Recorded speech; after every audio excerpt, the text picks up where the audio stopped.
Saludos de su hermano y amigo Serafín Contreras Galeano. Estamos en este momento comenzando esta grabación sobre el plantador de iglesias y la consejería bíblica. La primera pregunta que surge en nuestra mente es cómo va un plantador de iglesias que apenas está abriendo una iglesia a comenzar con consejería cuando se sobreentiende que la consejería sería para los creyentes que ya están asistiendo a la iglesia, pero no es así. Ha habido un cambio en los últimos tiempos que nos está presentando una grandísima oportunidad para alcanzar incluso a los que todavía no están yendo a la iglesia y que serían como el objetivo clave para atraerlos a la iglesia.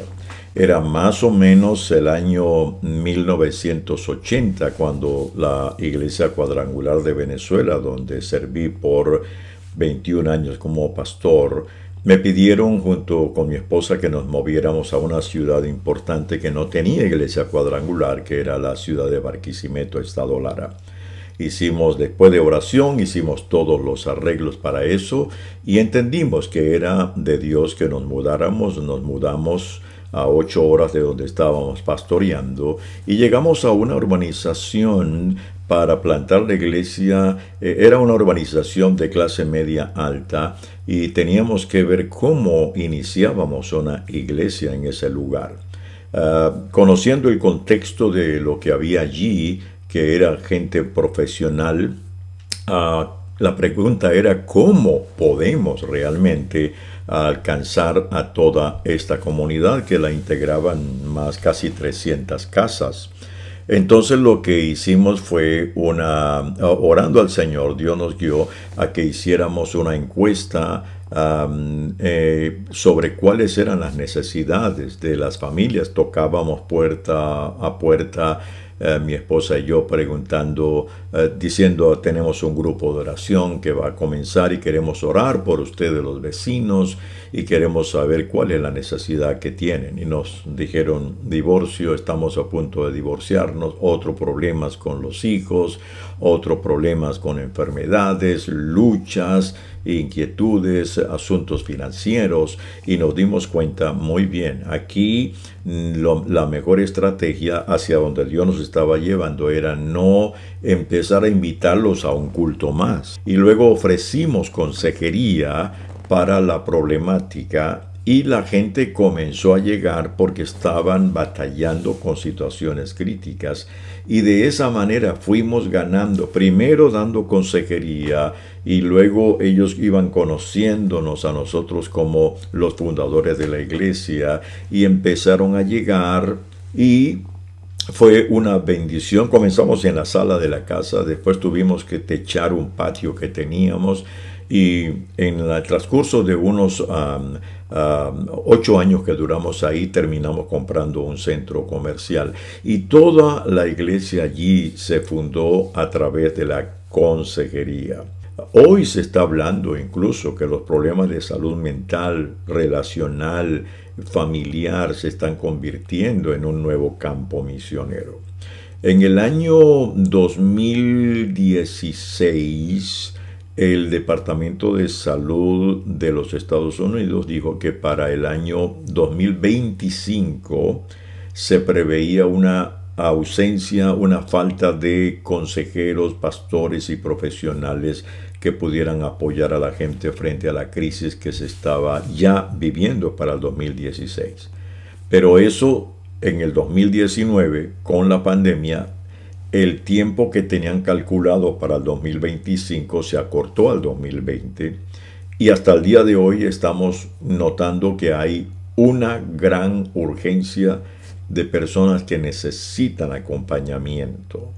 Muchos de ellos no están buscando una consejería larga o qué sé yo, pero quieren como un contacto humano, un acercamiento con alguien que pueda entender y comprender lo que ellos están viviendo. Entonces, ahí es donde uno dice, muy bien, estamos en un momento clave para que en la plantación de iglesias el plantador vaya pensando no simplemente en abrir un local, tener un culto, invitar a la gente al culto, sino más bien ir a la comunidad, conectarnos con ellos, encontrar que en medio de las necesidades y las luchas que ellos están teniendo, hay alguien que se acerca, no con la intención de atraerlos a la iglesia, aunque sabemos que al final eso va a suceder, sino nosotros llegando hasta ellos como Jesús lo hizo con nosotros, se despojó de su gloria en la belleza de los cielos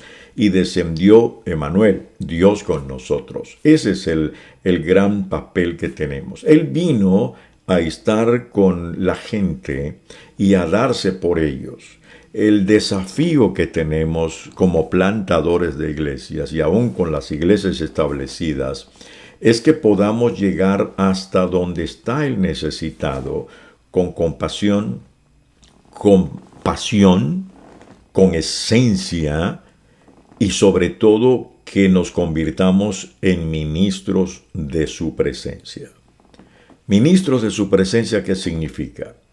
Que nuestra oración sea, quiero tocar mis vecinos, quiero llegar hasta ellos en medio de su dolor y de su quebranto, y quiero llegar con un espíritu genuino pidiendo a Dios que Él use nuestra vida, nuestro contacto con ellos, y que la persona que nos recibe, en el abrazo que le damos, en la plática que tengamos, en la empatía que expresemos, las personas digan, es que sentí que quien me abrazó fue Dios, es que sentí que quien se acercó a mi casa fue Jesús, es que sentí que el poder sanador que llegó a través de estas personas de la iglesia era la cálida presencia del Espíritu Santo. Entonces ahí sí entendemos que sí podemos hablar de consejería en la plantación de iglesias.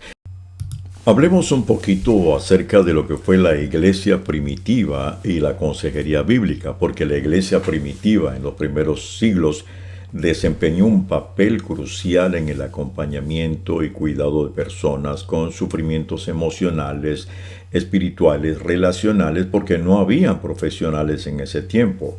No existía la psicología como ciencia y aunque se usaban términos modernos como salud mental, quiebre emocional, en realidad el enfoque integral del ser humano se llevó a cabo en la iglesia primitiva, en los grupos pequeños y en la iglesia en consejería, con consuelo y restauración.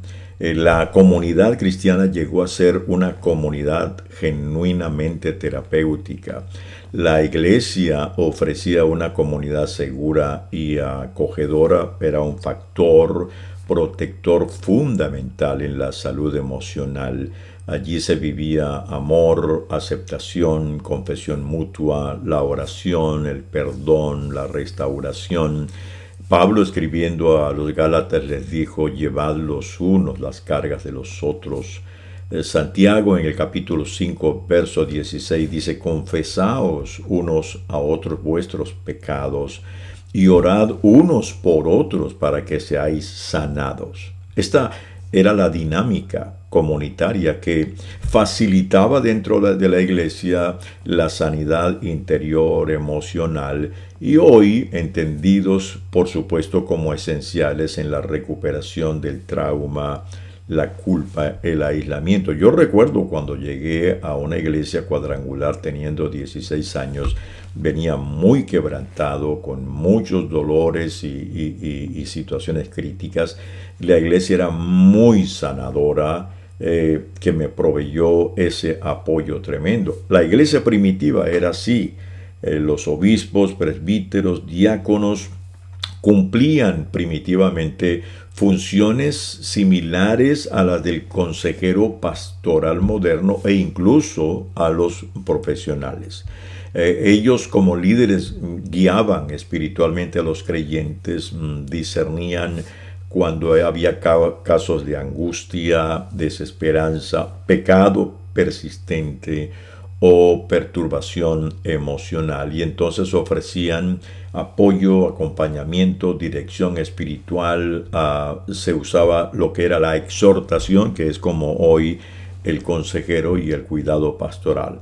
Y se usaba la palabra que se desprende del cura animarum. Animarum es cura de almas. De ahí que luego, cuando el desarrollo de la Iglesia Católica, entonces los líderes eran conocidos, o sacerdotes, como curas. Venía de la cura de almas. Y es que el Evangelio en realidad es medicina para el alma. Es las buenas nuevas de Dios en medio del quebranto. Es el disfrutar del perdón, la nueva identidad en Cristo, la esperanza eterna, la redención del sufrimiento. Eso era la base para lo que Pablo en el capítulo 12 de Romanos habla de renovar la mente, liberarnos de la culpa, sanar heridas del pasado, vencer el miedo, la vergüenza y la desesperanza. Y sabemos que el pecado marca al ser humano. La iglesia primitiva lo entendió muy bien. La iglesia primitiva no solamente usaba ese acercamiento que sería hoy como consejería, sino que lo unían con la oración, el ayuno, la meditación en las escrituras, el canto de los salmos, la liturgia. Contribuían a regular las emociones, a fortalecer la resiliencia espiritual y mental, y cultivar la paz interior. Las disciplinas espirituales se convertían en un medio de salud emocional. Las disciplinas espirituales sería hoy como lo que el consejero o el profesional le da a las personas con sus tareas, trabajos. Les ponemos trabajos, haga esto. Es más o menos como el trabajo, pero también están las disciplinas espirituales en sí, como la meditación, la lectura de la palabra, el orar la Biblia. Son múltiples las disciplinas espirituales que tienen un efecto sanador. También la iglesia primitiva usaba como cuidado terapéutico el poder estar cerca de enfermos, huérfanos, viudas, personas con enfermedades físicas o mentales que a veces eran rechazadas de la sociedad o por la sociedad. Y en ese caso la iglesia practicaba la hospitalidad cristiana, que se modelaba con un acompañamiento de compasión y restauración.